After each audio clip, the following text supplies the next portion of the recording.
এই যে আসসালামু আলাইকুম, সবাই কেমন আছেন? আশা করছি ভালো আছেন।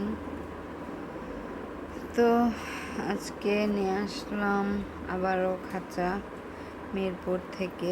রিক্সায় আসতেছি তো সেটা ভিডিও করলাম। তো এসে আমি রাতের বেলা এই পাখিগুলা সবগুলা জায়গায় জায়গায় সেট করে দিলাম।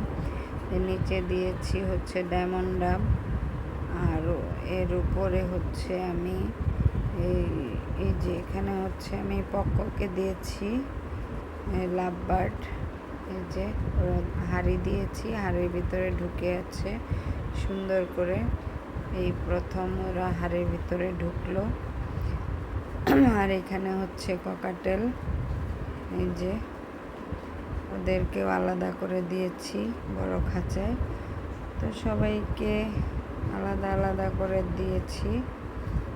যে ফাইনালি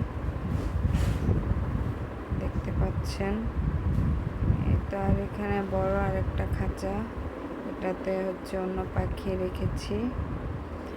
তো এতটুকুই আজকের মতো, এখানেই বিদায় নিচ্ছি। আল্লাহ হাফেজ।